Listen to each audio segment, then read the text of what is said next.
Hello guys, good morning. कैसे हैं आप लोग? आई होप आप सब लोग सही होंगे घर पे और लॉकडाउन का पालन कर रहे होंगे। और ऐसे मैं प्रे करता हूं कि हम जल्दी से इस महामारी से निकलें और आप लोग भी अपनी तैयारी आई होप कि आप चालू रख रखी होगी आपने। और आज से हम एक और सीरीज स्टार्ट करने वाले हैं और परसेंटेज तो हम लोग पढ़ ही रहे हैं पहले साथ साथ। और अभी क्या है कि कुछ लोग जो अभी तैयारी कर चुके हैं या तैयारी कर रहे हैं, क्लासेस ले चुके हैं, अभी क्या उनको कंसेप्ट क्लियर करने की जरूरत है। तो इसके लिए हम क्या कर रहे हैं, एसएससी के जो प्रीवियस ईयर के पेपर हैं लेटेस्ट से हम 2019 से चालू होंगे और चलेंगे पीछे तक। ठीक है, बिल्कुल डिसेंडिंग ऑर्डर में चलेंगे हम। और इन क्वेश्चंस का करने का मेन मकसद यही है कि आपके अगर जैसे 25 क्वेश्चन करें तो 25 कंसेप्ट क्लियर हो जाए आपके। तो ये कंसेप्ट क्लियर करना जरूरी है। ट्रिक्स भी होंगी लेकिन आपका कंसेप्ट भी क्लियर होना चाहिए। हर बच्चे की कैपेबिलिटी अलग अलग होती है, तो ये चीज आपको देखनी है, खुद एसेस करना है आप अभी कहाँ हैं, किस तरह से आपको आगे बढ़ना है। तो मैं यहाँ आपको जादू दिखाने के लिए बिल्कुल नहीं आया हूं कि मैं आपको 2 सेकंड के अंदर क्वेश्चन करूंगा या वो करूंगा, क्योंकि वो चीजें फिजिबल नहीं है। फिजिबल का मतलब हो गया कि मतलब वो प्रैक्टिकल नहीं है। जब आप एग्जाम देने जा रहे हैं तो वहां आपको फायदा नहीं हो रहा उसका। तो बिल्कुल हम बेसिक भी करेंगे और कंसेप्ट भी करेंगे, आप किस तरह से सोच सकते थे। आइए शुरुआत करते हैं एसएससी के प्रीवियस ईयर के क्वेश्चन और टारगेट करते हैं हम 2020 को। ठीक है, तो ऐसा मत सोचना कि एग्जाम होगा। एग्जाम भी होगा, बस थोड़ा सा लेट हो सकता है, इससे ज्यादा कुछ नहीं।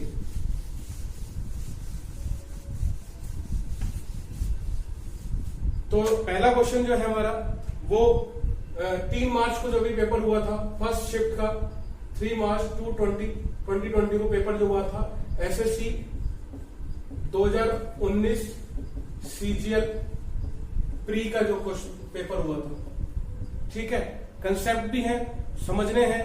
ठीक है, अब आगे चलते हैं, इसका फर्स्ट क्वेश्चन पे बात करते हैं अपन।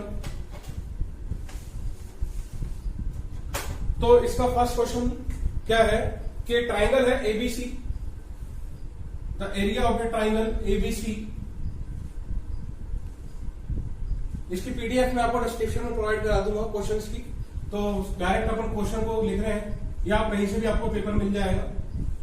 ट्राइंगल एबीसी में क्या है कि इसका जो एरिया दे रखा है, 44 सेंटीमीटर स्क्वायर।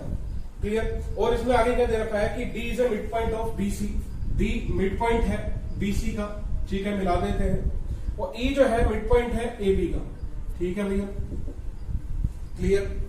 अब आप मुझे एक बात बताओ, इसमें क्या बोल रखा है, उसने कहा है कि आपको एरिया बताना है, किसका एरिया फाइंड करना है ट्राइंगल बी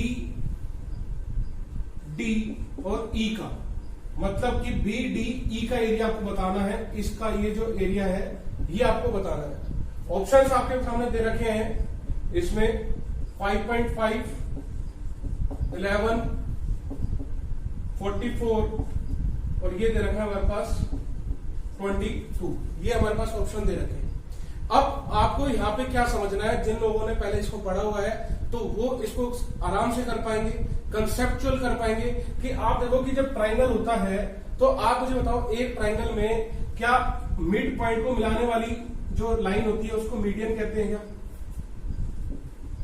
मतलब कि माध्यिका कहते हैं क्या? अगर माध्यिका कहते हैं तो आप मुझे बताओ कि माध्यिका का काम क्या होता है कि माध्यिका ट्राइंगल को 2 बराबर भागों में बांटती है, मतलब कि 2 बराबर क्षेत्रफल में बांटती है, यही बात है।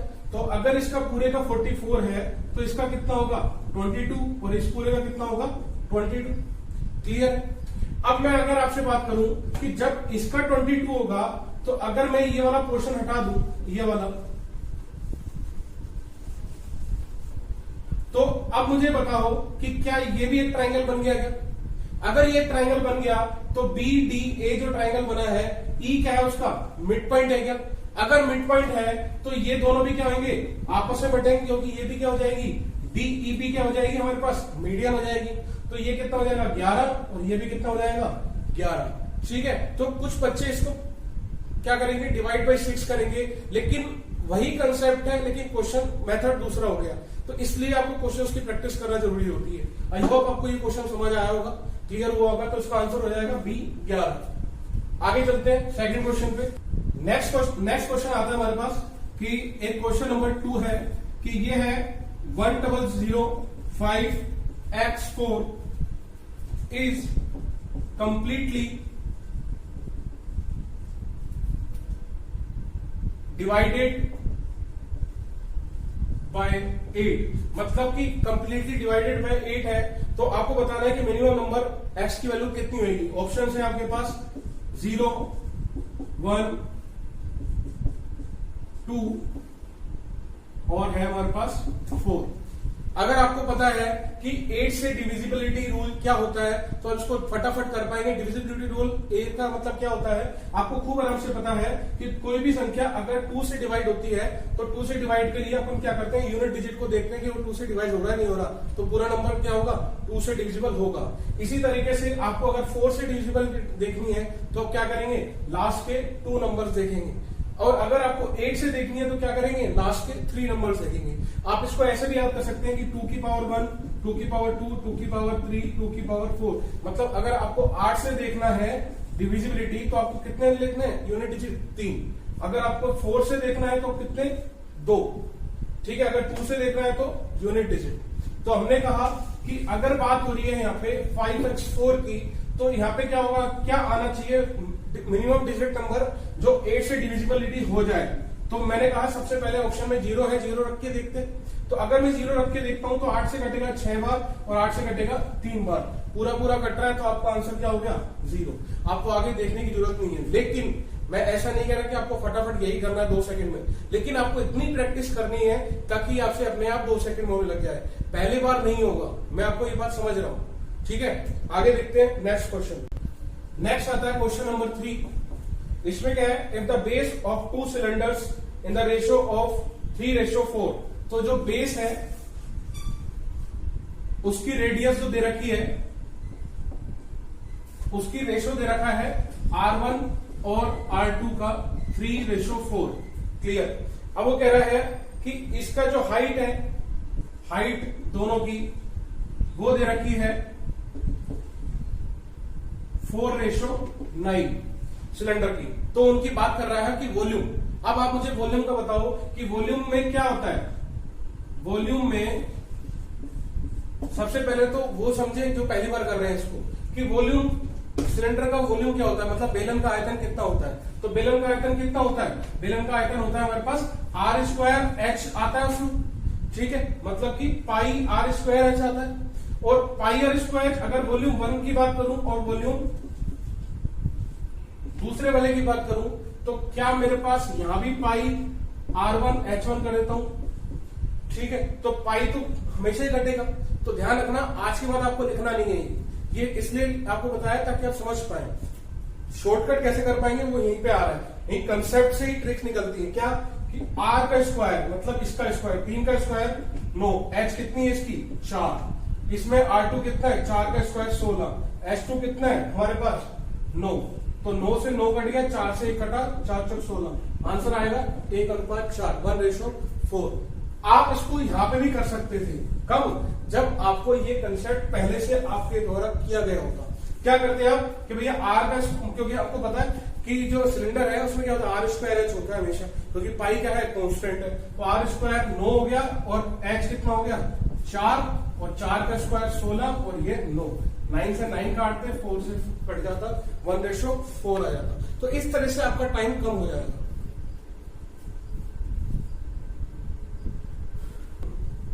नेक्स्ट क्वेश्चन आता है हमारे पास कि XYZ इंटीजर है। इंटीजर मतलब कि इंटीजर होते हैं कि जहां पॉइंट्स कहीं नहीं आ रहा। ठीक है, तो इंटीजर वैल्यू क्या है कि होल संख्या है। x + y बराबर दे रखा है हमारे पास 8 और y + z दे रखा है हमारे पास 13 और z + x दे रखा है हमारे पास 17।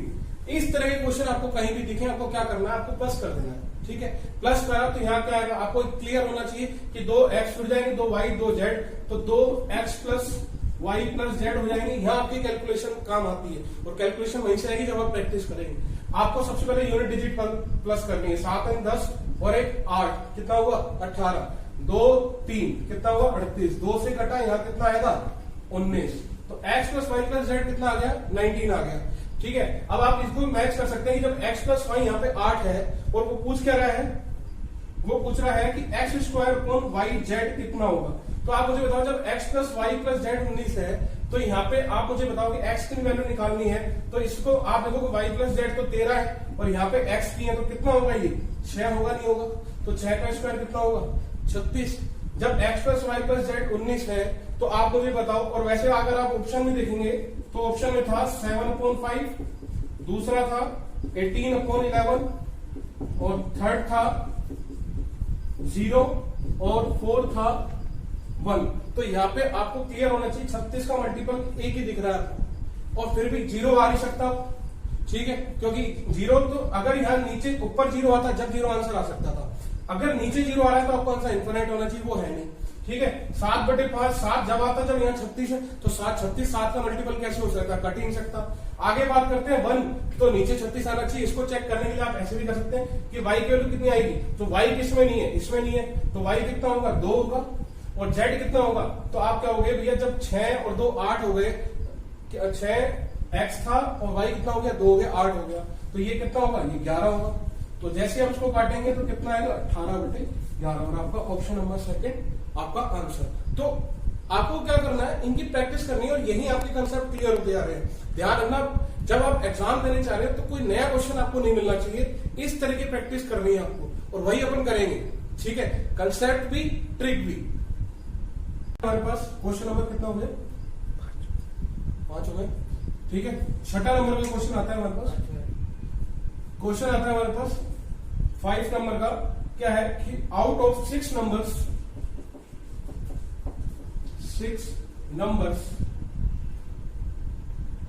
the sum of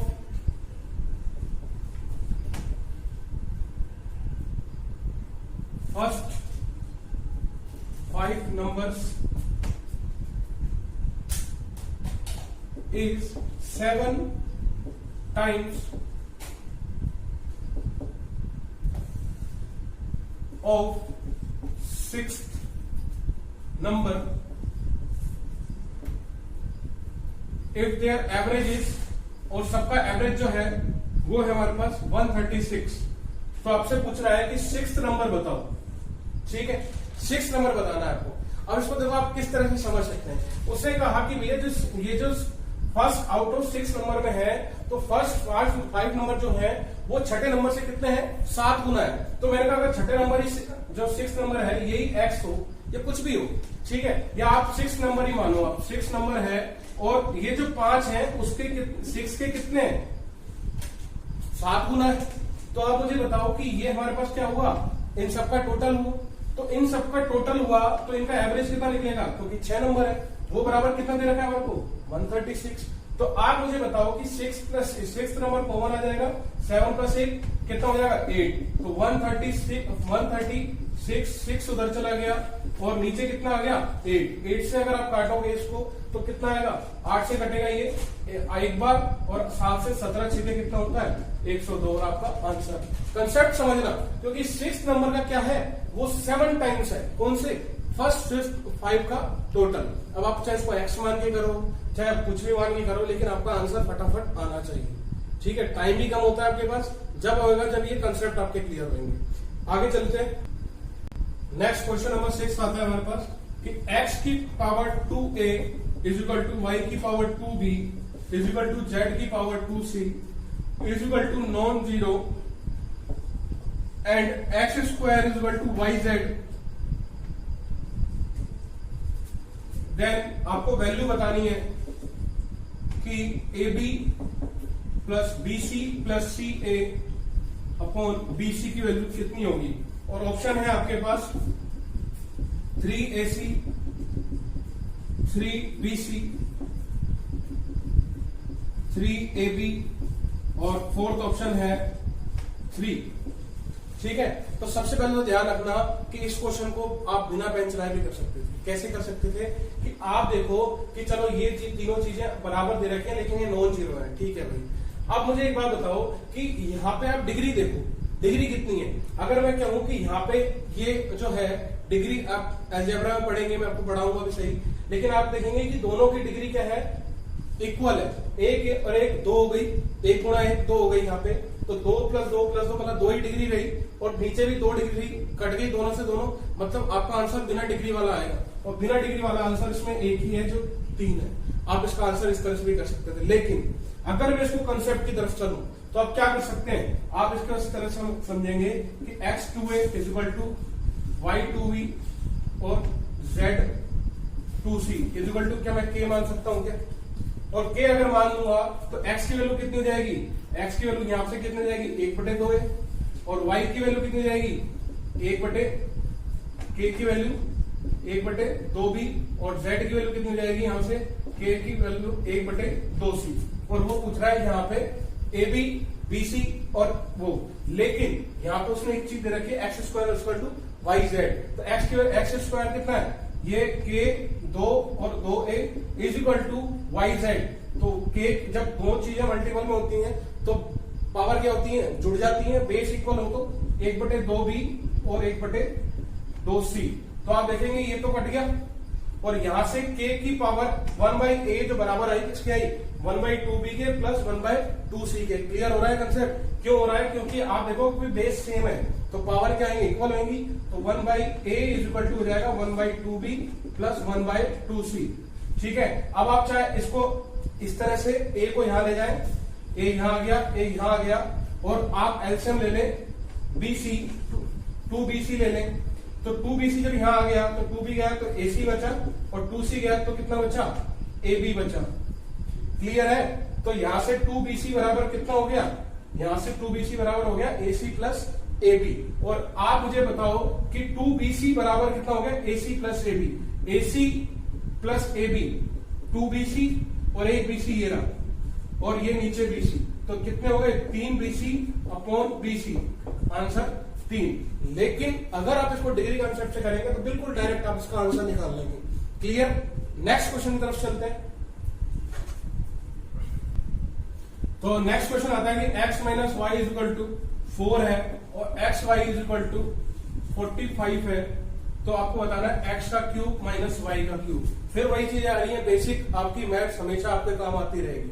आप मुझे बताओ कि दो संख्याओं का मल्टीपल ये है, डिफरेंस ये है, तो आपको सबसे पहले स्टेप मल्टीपल करो तो आप कहोगे देखो 5 × 9 ही हो रहे हैं, अंतर भी 4 का आ रहा है। तो और बड़ी संख्या 9 कैसे है, क्योंकि x की वैल्यू हमारे आंसर क्या है, पॉजिटिव में है। तो आप x की वैल्यू कितनी होगी 9, और 5 किसके लिए होगी, y की वैल्यू होगी। क्लियर है? तो आप मुझे बताओ जब 9 की क्यूब कितना होता है 729, और 5 का क्यूब कितना होता है 125।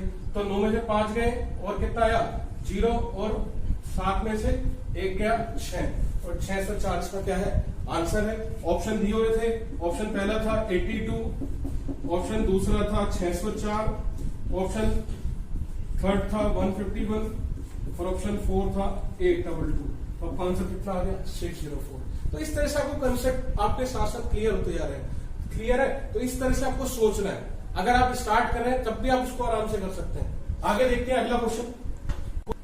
अगला क्वेश्चन जो है ये ऐसा ही सीआई से है। एसआई का क्वेश्चन है कि 4300 rupees becomes 4644 rupees in 2 years at simple interest. मतलब साधारण ब्याज पे ये कितने रुपए बन जाते हैं 4644 रुपीज कितने साल में, 2 साल में। अब वो कह रहा है कि कौन सा अमाउंट इसी रेट पे 5 ईयर में, फाइंड द अमाउंट बताना है हमारे को, और किस रेट पे अमाउंट दे रखा है उसने, अमाउंट दे रखा है उसने 104 रुपए, और 5 ईयर में सेम रेट ऑफ इंटरेस्ट यहां से जो आ रही है। तो आप मुझे बताओ कि प्रिंसिपल उस पर कितना होगा। प्रिंसिपल बताना है आपको कब, जब अमाउंट इतना हो जाए। तो सबसे पहले हमारे को रेट पता होनी चाहिए। तो रेट पता होने के लिए आप क्या करोगे, 2 साल में आपके पास क्या बढ़ा है, ब्याज ही बढ़ा होगा। ये प्रिंसिपल था, इतना बढ़ गया तो कितना रुपया है। तो अगर मैं रेट निकालूं तो आप कहेंगे देखो भैया 344 रुपए आ गए, कितने साल में, 2 साल में। किस पे रुपए, ब्याज किस पे लगता है, प्रिंसिपल पे लगता है, मतलब मूलधन पे लगता है। तो आप मुझे बताओगे 4300 आया मल्टीप्लाई बाय 100, तो ये कटा इससे।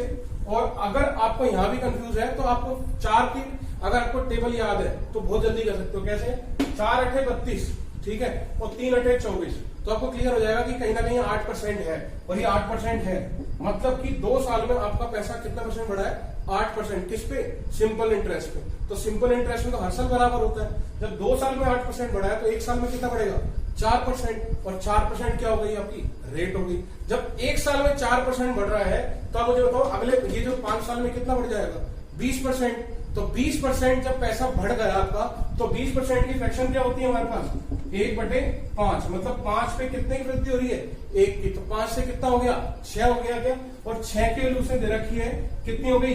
6 की वैल्यू दे रखी है उसने 10, 104। और आपसे किसकी वैल्यू पूछ रहा है? वो पूछ रहा है आपसे 5 की वैल्यू। तो आप कहेंगे डायरेक्ट 6 एकम 6 कितना आएगा? 6 6 36 और कितने बचे यहाँ पे? 6 4 बचे 41, 6 6 36 50, 6 8 48, 6 चौके 24। और अगर आप इसको मल्टीप्लाई करेंगे, मल्टीप्लाई का अलग तरीका बताता हूं क्या है। आपको इसको मल्टीप्लाई कैसे करना है सुनो। 16 पंजे 80, 8000 तो आएगा ही आएगा, क्लियर। 8 पंजे 40, 400 भी आएगा। और 4 पंजे 20। ये ज्यादा इजी है या आपका तरीका ज्यादा इजी है वो आपकी चॉइस है, लेकिन आप इस तरह से भी आप कर सकते हैं। ठीक है, आगे चलते हैं नेक्स्ट क्वेश्चन की तरफ। नेक्स्ट क्वेश्चन आता है हमारे पास, ये ट्रिग्नोमेट्री भी है, इसमें अलजेब्रा भी आप देखेंगे इसको। x इक्वल टू कितना दे रखा है हमारे पास? 4 cos a plus 5 sin a और y इक्वल टू दे रखा है हमारे पास 4 sin a minus 5 cos a। तो जब आप ट्रिग्नोमेट्री पढ़ेंगे हम तो आपको मैं कंसेप्ट क्लियर करूंगा, लेकिन कुछ लोगों को पता भी होगा कि अगर इस तरह से हमारे पास हो कि ये a हो और ये b हो, फिर ये आगे आ जाए और ये b ऐसे कैसे रहे और ये साइन कोस बदल जाए, या इसका उल्टा भी हो सकता है। मतलब कि अगर यहाँ पे ये होता कि 4 cos a plus 5 sin a, ठीक है, और यहाँ क्या होता कि यहाँ 4 यहाँ चला जाता, 5 आ जाता, cos a ऐसा रहता, sin a ऐसे ऐसे रहता, ये बदल जाता, तो भी कोई दिक्कत नहीं थी। सेम तरीका आपको यूज लेना था। क्या लेना था वो मैं इसको हटा देता हूं कि आपको ध्यान रखना कि X square plus Y square equal to होंगे वो क्या होंगे? A square plus B square. ठीक है, तो ये वैसे उधर जाता है। आगे देखते हैं कितना आएगा। ए स्क्वायर की वैल्यू कितने रखी है?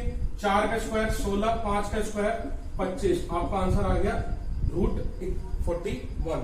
तो √41 क्या हो गया आपका आंसर। लेकिन आपसे वो पूछ रहा है X square plus Y square की वैल्यू, सॉरी ये मैं रूट गलत लगा दिया, ठीक है, ये रूट आएगा X square plus Y square की वैल्यू पूछ रहा है वो।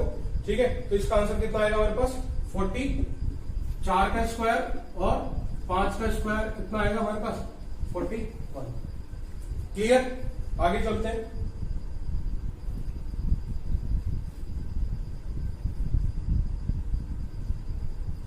अगला क्वेश्चन की तरफ। Question number 10। क्वेश्चन नंबर 9 के बाद क्वेश्चन नंबर 10। तो क्वेश्चन नंबर 10 में क्या कह रहा है कि पर्सन जो है वो अपने सामान को 10% क्या करता है? बिलो बेचता है कॉस्ट प्राइस पे। Person sells an article at 10% below। मतलब कि बिलो का मतलब 10% ही हानि पर बेचता है, सीधी बात है।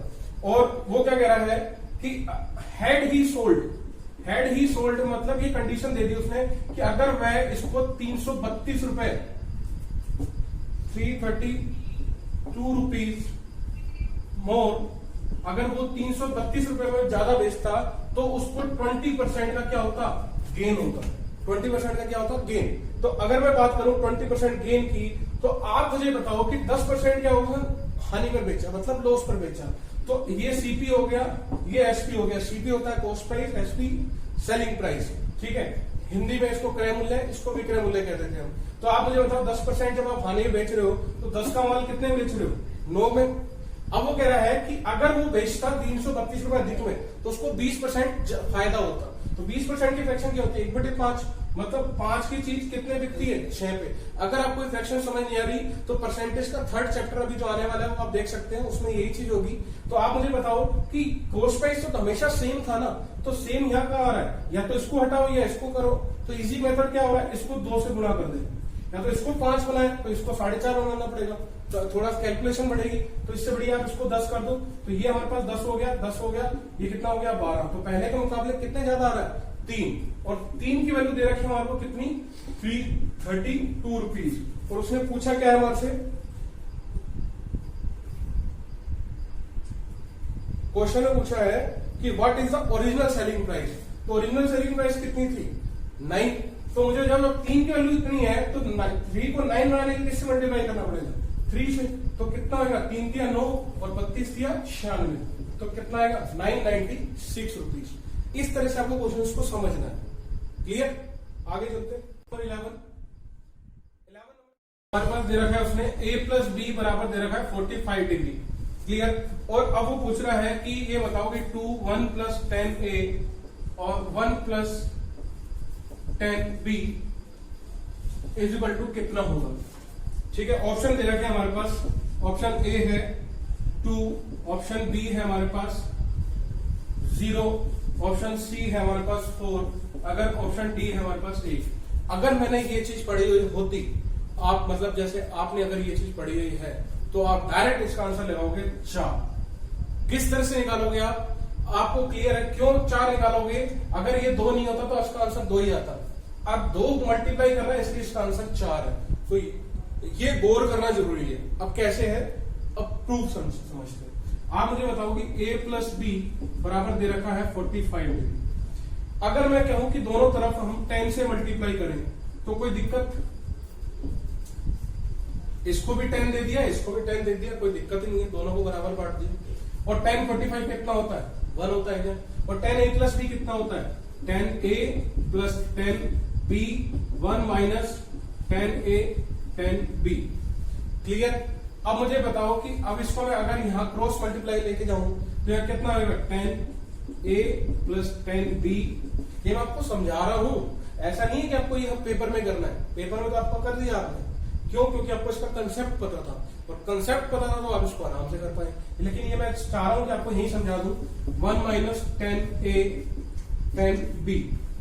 अगर आप इसको इधर लेके गए तो कितना आएगा 10a plus 10b plus 10a 10b is equal to 1, क्योंकि ये माइनस वाला क्या हो गया प्लस में हो गया।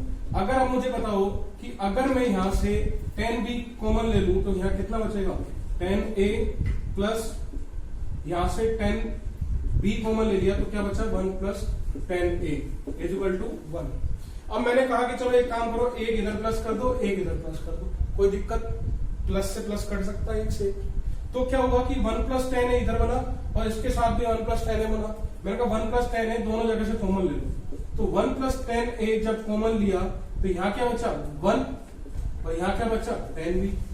तो मुझे बताओ कि 1 प्लस 10 है 1 प्लस 10b कितना होता है 2। कब, जब a plus B equal to कितना होता है 45। अब आप मेरे को कमेंट में बताना कि जब a प्लस बी 90 होता है तो 10 ये कितना होगा। ठीक है, 10 से कौन सा रिजल्ट निकलेगा, 10 से भी और कोड से भी। आगे चलते हैं, अगला क्वेश्चन आता है हमारे पास कि ए ट्रेन, ये TSD से है, टाइम स्पीड ट्रेन से है, time speed distance. A train crosses a pole in 12 seconds, okay, and a bridge, मतलब एक पुल को जो पार करती है, एक पोल एक खंबे को पार करती है 12 सेकंड में, और पुल को जो पुल की जिसकी लंबाई है 170 मीटर इन 36 सेकंड। तो आपको बताना है the speed of train. Clear, आपको ये बताना है स्पीड ऑफ ट्रेन कितनी है। तो आप मुझे बताओ कि स्पीड ट्रेन की स्पीड का फॉर्मूला, अगर इसको बेसिक से कर रहे हैं बिल्कुल, तो फॉर्मूले से अगर हम करेंगे, और एग्जाम में यही चीज ध्यान भी आती है, ध्यान रखना आप मैं बिल्कुल आपको ये नहीं है कि आपको बिल्कुल ये चीज बता रहा हूँ कि आपको इस तरह से करना है, इतनी जल्दी कर सकते थे आप, ऐसे क्यों नहीं करा। अपने आप को दोष देने की कहीं भी जरूरत नहीं है, आप अभी सीख रहे हैं। मैं टीचर और स्टूडेंट में यही फर्क होता है कि टीचर को कंसेप्ट वो डेली पढ़ रहा है इसलिए उसको क्लियर है, आपके लिए कंसेप्ट नया है तो आपको टाइम लग रहा है। तो ये चीज आपको समझनी है और यही चीज मैं आपसे समझ रहा हूँ, इसलिए आपको ऐसा नहीं है कि आपको फटाफट मैराथन दौड़ा देनी है। अब देखते हैं क्या है कि 12 सेकंड में पार करती है तो स्पीड ऑफ ट्रेन क्या रहेगी कि अगर वो खुद की लंबाई को ही पार करेगी तो length of train upon 12 second में, और दूसरा जब वो पुल को पार करेगी तो length of train plus 170 meter, और ये कितने देर में पार कर रही है 36 सेकंड में। दोनों ही बराबर है तो 12 से घटाइए 3 बार, 3 LT is equal to LT plus 170, क्या आएगा नहीं आएगा। तो मुझे बताओ कि यहां से LT जब यहां आएगा तो कितना आएगा, 1 LT माइनस हो जाएगा किसमें से 3 LT में से, तो कितना बचा 2 LT। LT मतलब लेंथ ऑफ ट्रेन 170, और यहां से हमारे पास अगर 2 का भाग दें तो कितना आएगा 85 मीटर, कितनी आ गई ट्रेन की लेंथ आ गई। अब आपको बताना है ट्रेन की स्पीड, स्पीड ऑफ ट्रेन, तो स्पीड इज क्या होती है लेंथ अपॉन सेकंड्स, तो 85, लेकिन इसमें ऑप्शन में है हमारे पास मीटर पर सेकंड में नहीं दे रखा, किलोमीटर पर आवर पूछ रहा है, तो मीटर पर सेकंड को किलोमीटर पर आवर बदलने के लिए क्या करते हैं हम 18/5, 5 से घटेगा 17 बार, 2 बार और ये 9 बार, और कितना आएगा सॉरी ये 2 बार ये 3 बार, तो 17 के 51/2 और हमारा कितना आएगा 25.5 किलोमीटर पर आवर। क्लियर है ये चीज। अब इसका आप दूसरे कंसेप्ट से कैसे कर सकते हैं, आप इसको ट्रिक कहें या मेरे हिसाब से कंसेप्ट ही है कि आप देखो जब स्पीड टाइम उसकी क्या है वो 12 सेकंड लेती है, और जब पोल के साथ काम करती है तो उसको कितना काम लगता है 36 सेकंड लगता है। तो मुझे बताओ कि जब ब्रिज को पार कर रही है तो खुद को पार करने में तो उसको हमेशा कितने सेकंड लगेंगे 12 सेकंड लगेंगे, तो एक्स्ट्रा सेकंड कितने लग रहे हैं 24 सेकंड। 24 सेकंड कब लग रहे हैं, दुगना टाइम लग रहा है उसको पुल को पार करने में, तो मतलब दुगनी लेंथ को पार कर रही होगी, दुगनी लेंथ को कितनी देर में वो 24 सेकंड में पार कर रही है। क्लियर है, क्योंकि 12 सेकंड में से अगर इसमें हटा दूं 12 सेकंड तो ये 24 सेकंड, 12 सेकंड में तो खुद को पार करेगी, चाहे वो अकेली जा रही हो चाहे वो ब्रिज को पार कर रही हो। लेकिन ये 24 सेकंड क्यों बढ़े, क्योंकि उसने ब्रिज को पार करा। तो ब्रिज को पार करने, और ब्रिज की वैल्यू कितनी है 170 मीटर है, तो मतलब दुगना टाइम लगा उसको। तो सिंगल टाइम में कितना होता 85 मीटर पार करती हूँ, करती नहीं करती, क्योंकि 12 सेकंड में कितना पार कर रही है वो 85 मीटर। तो ये कंसेप्ट है, ये कंसेप्ट कब आएगा जब आप इनको प्रैक्टिस करोगे। आगे देखते हैं। अगला क्वेश्चन है क्वेश्चन नंबर 30। ये क्या कहता है कि number of boys and girls जो है, बॉयज प्लस गर्ल्स, किसी इनका जो टोटल है वो 640 है, और इनका जो रेशो है वो है 5:3। देखो क्वेश्चन सारे हार्ड नहीं आते हैं, कंसेप्चुअल आते हैं। यहाँ पे आपको दिख रहा होगा कि भैया 640 टोटल है, यहाँ पे कितना दे रखा है 5 और 3 8, 8 की वैल्यू जब 640 है तो 1 की वैल्यू कितनी होगी 80 होगी, तो इसकी वैल्यू कितनी हो जाएगी 400 हो जाएगी क्या, और इसकी वैल्यू कितनी हो जाएगी 240 हो जाएगी। क्लियर है कैसे करा, क्योंकि 5 और 3 8, 8 की वैल्यू जब 840 है तो 1 की वैल्यू कितनी होगी 80 होगी, 8 को 64, 1 किलो 80 है तो 5 की वैल्यू कितनी आएगी 400। अगला वो कह रहा है आगे कि अगर गर्ल्स 30 ज्यादा होती, if 30 girls more girls are admitted in the school, तो 30 मोर गर्ल्स, तो 30 और कर लो तो कितना हो गया 270 हो गया, और यहाँ कितना रह गया 400। तो वो कह रहा है कि इनका जो रेशो हो जाता है 14:9 हो जाता, 14 रेशो कितना हो जाता 9। तो आप मुझे बताओ जब 9 की वैल्यू यहाँ पे 270 है तो मुझे बताओ कि 1 किलो कितनी हो जाएगी 30, 1 किलो कितनी हो जाएगी 30, तो फिर 14 की वैल्यू कितनी हो जाएगी, तो 14 की वैल्यू हो जाएगी 420, होगी नहीं होगी 9 3 27, 1 की वैल्यू 30 है क्या, तो 14 3 42, 420 लड़के भी हो जाएंगे। तो जब 420 लड़के हो गए तो कह रहा है कि लड़के कितने बढ़े, तो आंसर हमारा आएगा लड़के बढ़े 20, तो 20 आपका इसमें आंसर है। ऑप्शन दिए हुए थे इसमें, option A 20, option B 25, option C 30, option D 15।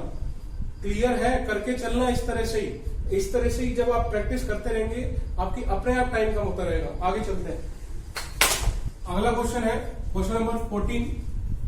वो क्या कह रहा है कि ट्राइंगल एबीसी एक ट्राइंगल दिया हुआ है और इसमें कह रहा है वो A B C, M N जो है एम एन पैरेलल है बीसी, एम एन पैरेलल है बीसी के। अब वो कह रहा है कि ए एन और एनसी का रेशियो जो है, ए एन और एनसी का रेशियो जो है वो है 4:5।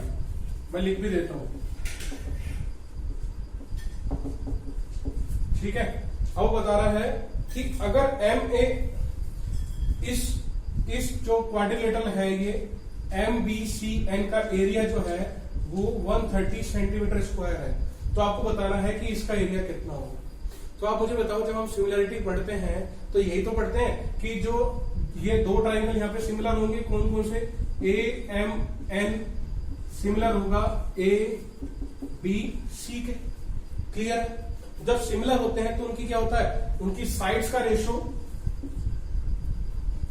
इसकी रेशियो कितनी होगी, ए एन की वैल्यू कितनी होगी 4 और ए सी की वैल्यू कितनी हो जाएगी 9 हो जाएगी। कुछ लोग इसको 5 करेंगे और आपका आंसर गलत हो जाएगा, इसलिए मैं आपको बता रहा हूं। तो इनका एरिया कितना होगा 16 और ये 81, मतलब ऊपर वाले का 16 होगा तो नीचे पूरे का कितना होगा 81 होगा।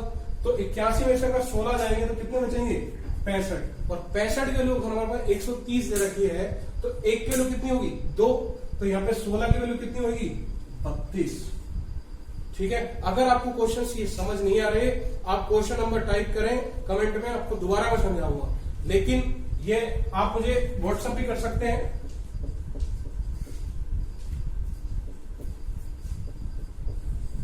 आपकी प्रॉब्लम्स जो भी आपको आ रही हैं आप उस पर व्हाट्सएप कर सकते हैं, बता सकते हैं आपकी जो भी प्रॉब्लम्स आ रही हैं। आगे चलते हैं next question. If A lies in first quadrant, first quadrant का मतलब समझते हैं ना आप,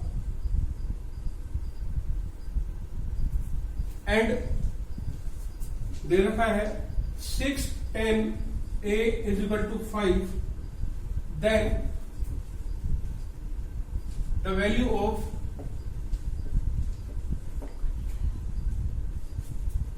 (8 sin a minus 4 cos a upon cos a plus 2 sin a, इसकी वैल्यू आपको बतानी है। ध्यान रखना, जब भी आपके पास ऊपर साइन और कोस की वैल्यू अगर मतलब पावर सेम है तो एक तरीका और होता है, बहुत छोटा तरीका होता है।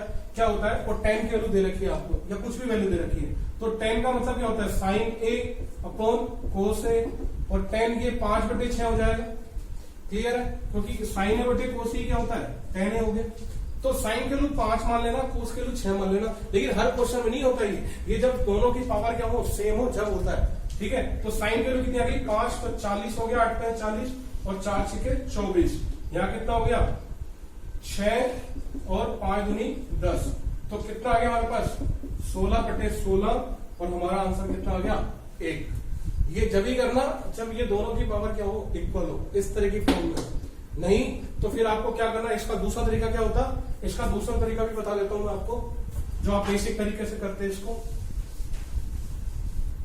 आपने कहा कि 10a = 5/6, अब या तो इससे साइन के लिए निकाले या आप इसको ही 10 बना ले। तो इसको 10 बनाने के लिए क्या करेंगे, कोस को कॉमन ले लो।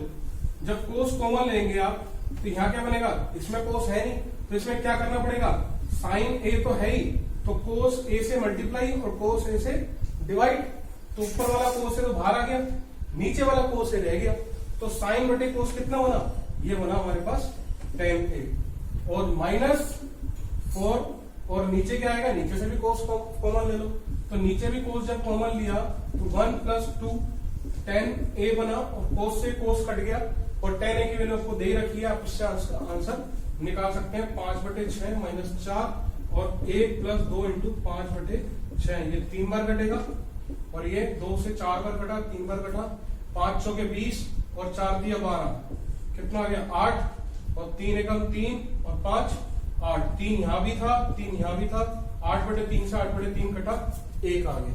क्लियर? ये थोड़ा लॉन्ग तरीका था, लेकिन एग्जाम में कंसेप्ट वाले क्वेश्चन ही आते हैं। इस तरह से आपको ये इसकी प्रैक्टिस करनी है, आगे हम करेंगे भी सही।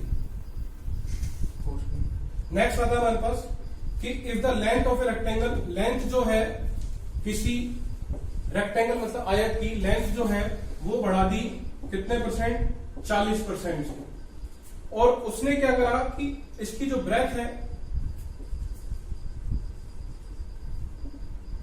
20% से डिक्रीज कर दी, 20% से डिक्रीज कर दी। और वो कह रहा है कि भैया एरिया में उसके x% का फर्क पड़ा, तो x का वैल्यू क्या है? तो आपको ऑप्शन दे रखे हैं उसने।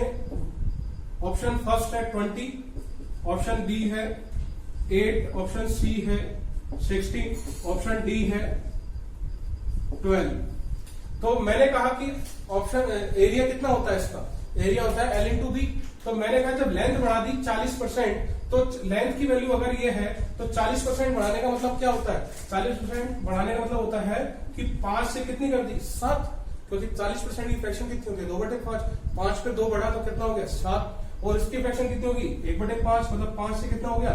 6। और पहले अगर मैं L × B की बात करूं तो पहले कितना था? 25, और बाद में कितना हो गया? 42। तो आप मुझे बताओगे कितना बढ़ गया? आप कहोगे कि 12 में से 5 गए 7, और ये कितना हो गया?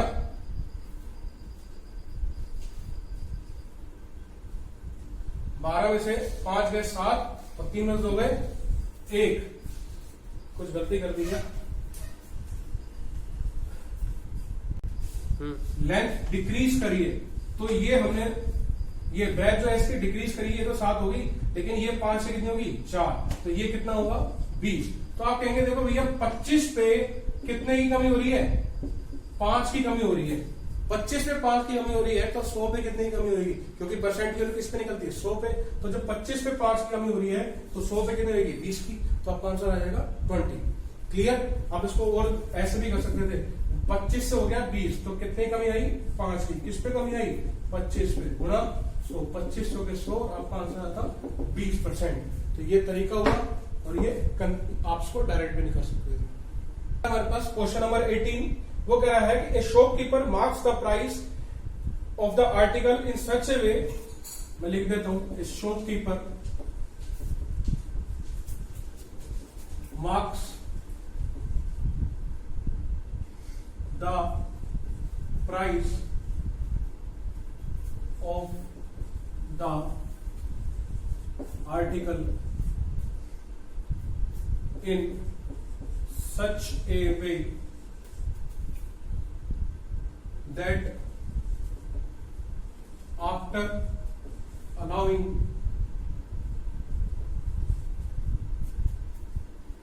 28% discount he wants a gain of 12%। सीधी बात है, उसने ये बोला है कि अगर वो 28% का डिस्काउंट दे तो उसको कितना % का लाभ होता है? 12% का। तो आपको ये बताना है कि अगर उसकी मार्क प्राइस मतलब एमपी की वैल्यू अगर 224 रुपए है, तो आपको बताना है कि उसकी सीपी कितनी है। तो इस तरह के क्वेश्चंस के लिए बहुत अच्छा तरीका है, सीपी और एमपी लिखेंगे। अगर आपने प्रॉफिट एंड लॉस कंसेप्ट अच्छी तरह पढ़ा हुआ है तो आप डायरेक्ट इसको करेंगे कि सीपी को क्या कर देते हैं? माइनस कर देते हैं क्या? डिस्काउंट को। तो 100 - 28 या % हटा दो, और यहाँ क्या आएगा? 100 प्लस प्रॉफिट कितना आ गया? प्लस। तो यहाँ कितना आएगा कि ये 72 रुपए में खरीद के 112 में बेच रहा है, और 112 क्या है? इसकी एमपी है, और यहाँ पे कितनी रखी है? 224। जब 112 की वैल्यू 224 है तो एक की वैल्यू कितनी हो गई? 2 हो गई। तो 72 की वैल्यू कितनी जाएगी? 144 रुपए। क्लियर? तो सीपी की वैल्यू कितनी आएगी? 144 रुपए। अगले क्वेश्चन की तरफ चलते हैं। इसमें दे रखा है अगला क्वेश्चन 19, ये है कि द रेडियस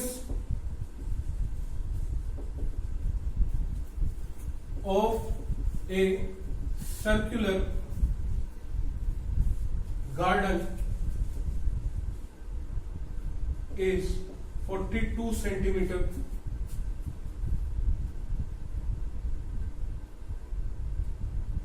द 42 सेंटीमीटर नहीं है, ये मीटर ही है।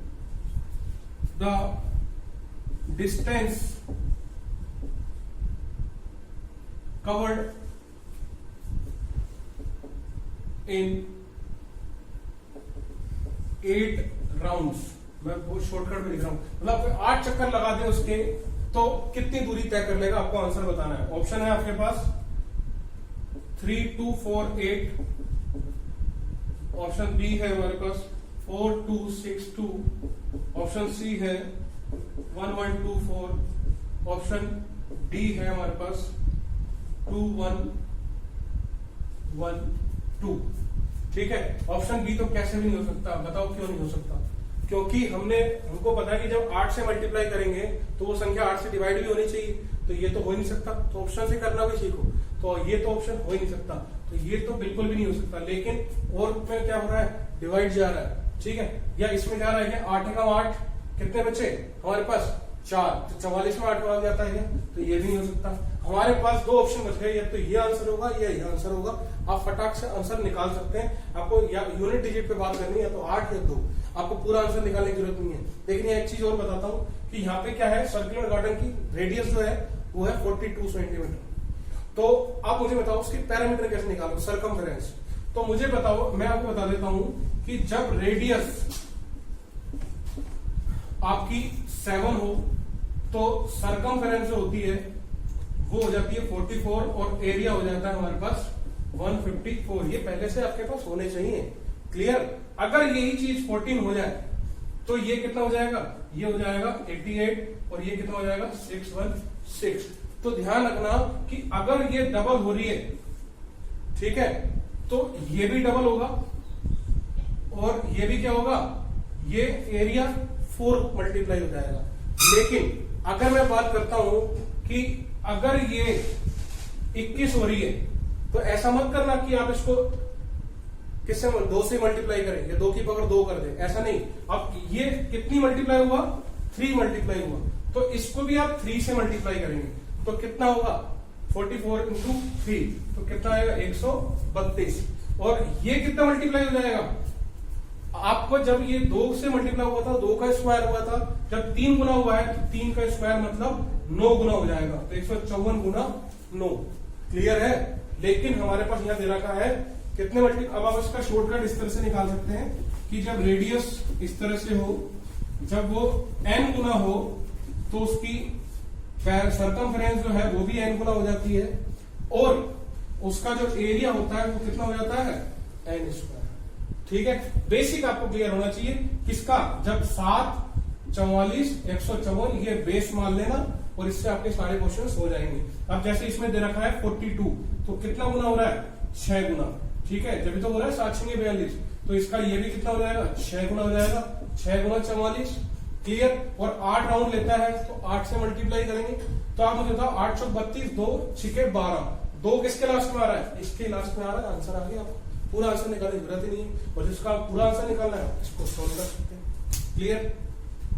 क्वेश्चन नंबर 20 की तरफ, वो कह रहा है कि एबीसी किसी सर्किल पे 3 पॉइंट्स हैं।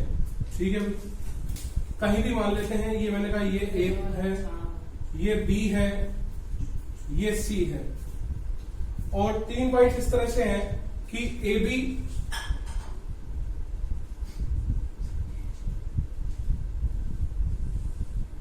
और ए सी, और सेंटर है हमारे पास ये ओ।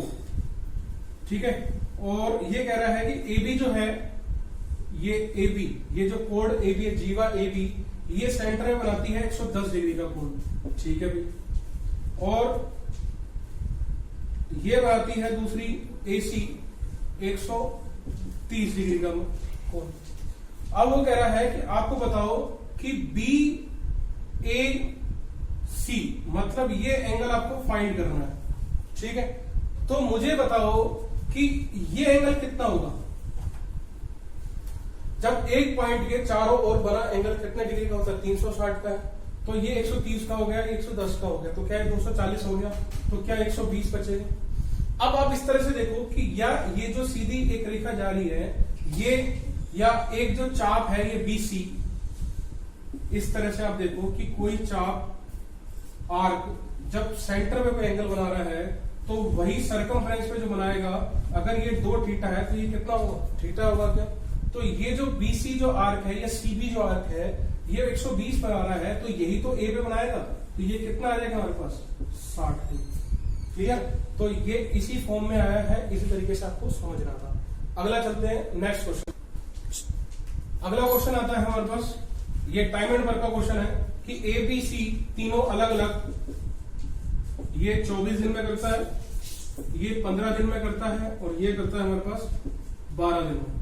अब वो कह रहा है कि B और C 3 दिन तक काम करते हैं और उसके बाद क्या होता है कि एक काम को कितने दिन में कंप्लीट करेगा, A का बताना है। ऑप्शन दे रखे हमारे पास 18, B 15 सही 1/2, C 13 सही 1/5 और D है हमारे पास 11। अब आप मुझे एक बात बताओ कि जब टाइम दे रखा है तो सबसे पहले तो हम उनका टोटल वर्क निकालें, तो कितना आ जाएगा 120। 24 से 5 बार गया, 15 से 8 बार गया, 12 से 10 बार गया। अब वो कह रहा है कि 3 दिन तक B और C काम करते हैं, तो B और C एक दिन में कितना काम करते हैं 18, तो 3 दिन में कितना करेंगे 54। 120 में से 54 काम हो गया, तो आप मुझे बताओ कितना बचा। 10 में से 4 गए 6, 11 में से 5 गए 6, कितना काम बचा 66। इस काम को कौन करेगा, इस काम को करेगा A, और A एक दिन में कितना काम करता है 5। टाइम निकालना है तो टाइम इज इक्वल टू क्या होता है स्पीड, क्या होगा डिस्टेंस चलनी है 66 और स्पीड कितनी होगी 5। 5 एकम 5, 5 से 15, 1/5। तो कितना आंसर आ गया आपका C, 13 से 1/5 आपका आंसर आ गया।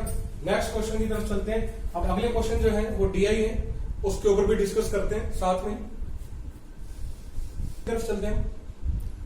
तो 22 का पहला क्वेश्चन क्या है, एक DI है इस तरह से, ये क्या कर रखा है DI दे रखा है कि भैया ABCDE 5 तरह के मॉडल हैं कारों के, और अलग अलग ईयर में उनकी प्रोड्यूसिंग दे रखी है कि मैन्युफैक्चरिंग कितनी कारें किस ईयर में कितनी हुई है।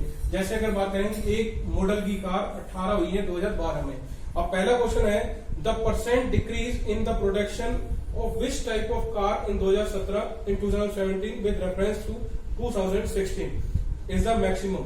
वो कह रहा है कि आप मुझे ये बताओ कि 2016 से 17 के बीच में कौन सी मॉडल की कार में सबसे ज्यादा डिक्रीज हुआ है मैन्युफैक्चरिंग में। ठीक है, ऑप्शन दे रखे हैं हमारे को। ऑप्शन है हमारे पास डी, ऑप्शन बी है हमारे पास ए, ऑप्शन सी है सी और ऑप्शन डी है हमारे पास ई। तो आप मुझे बताओ कि इन दोनों में हमको वो करना है कि डिक्रीज सबसे ज्यादा किसमें हुआ है। तो सबसे पहले देखो इसमें एक तो डिक्रीज हुआ है, इसमें बढ़ा है, तो बी तो हमारा आंसर हो ही नहीं सकता। क्लियर। 44 से 40 हुआ है, 38 से 22 हुआ है, 50 से 28 हुआ है और ये टोटल है। तो आप मुझे एक बात बताओ कि सबसे पहले मैं यहां देखता हूं 36 से कितना हुआ है 12, तो 36 पे कितनी कमी है 24 की, तो कहीं ना कहीं ये ज्यादा कमी हो रही है, मतलब 24 की कमी 36 पे परसेंट ये हो गया। तो 12 दूनी 2/3 कितना होता है 66 से 2/3% होता है। ये क्वेश्चन जब जल्दी हो पाएंगे जब आपकी परसेंट अच्छी होगी। क्लियर। तो 66% के आसपास कम हो रहा है। ठीक है, ये तो बढ़ रहा है तो हो ही नहीं सकता, तो आपका आंसर या तो ए हो सकता है। अब 40 से अब देखो 4 कम हो रहा है, ये तो सबसे ज्यादा डिक्रीज हो नहीं सकता क्योंकि इससे ज्यादा तो यही कम हो गया, ये हटा दो। सी हो नहीं सकता, सी हट गया। ठीक है, अब बात करते हैं डी की। तो 38 से 22 हो रहा है, तो 38 से 22 हो रहा है तो कितना कम हो रहा है आप कहोगे 38 पे 22 कम हो रहा है, तो 8 में 2 गए 6, 3 में 2 गए 1, 16 कम हो रहा है। 16 तो कहीं ना कहीं इसकी बहुत कम परसेंट हो रही है, तो ये भी नहीं हो सकता। और 50 से 28 हो रहा है, मैंने कहा अगर 25 होता तो कितना होता, तो भी 50% होता, लेकिन ये तो और भी कम हो रहा है, तो सबसे ज्यादा कितना होता, ये आंसर आ गया हमारा ए। इस तरह से आपको समझना है और आपको आंसर निकालना है, पूरा क्वेश्चन सोल्व नहीं करना, आपको कंसेप्ट समझना है। अगला क्वेश्चन क्या है, इसी में ही इसको मैं हटा देता हूं।